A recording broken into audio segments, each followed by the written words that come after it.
မောဟိုကလေကျွန်တော်တပြက်စီးလဲနေစဉ်းစားမိလို့ဗျဟိုလေသူများတွေကမနဲ့ခေါ်တာလေကျွန်တော်လည်းခုမနဲ့ခေါ်နေတာဗျ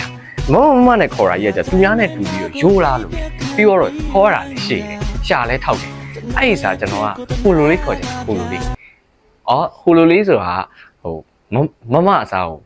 မဆိုပြီးတော့တလုံးနဲ့ခေါ်လို့ရှိရင်ရောမဆိုတာလေမကိုပဲရှင်နေတာလေဗျအဲ့တော့ဒီနေ့စပြီးကျွန်တော်မကိုမလိုပဲခေါ်ရမယ်နော်ရတယ်မလားအဲ့ဆိုရှင်မကိုမလိုပြောင်းခေါ်အဲ့ဒီနေ့စပြီးပြောင်းခေါ်လိုက်တော့မယ်ဗျနော်မဟုတ်ပါဘူးမအဲ့ဆိုရှင်ကျွန်တော်မလိုအဲ့ကျွန်တော်သွားတော့မယ်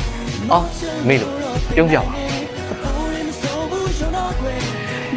ဟုတ်တယ်ဗျအဲ့လိုလေးပြုံးတာကွာကြွရဆန်းနေတာ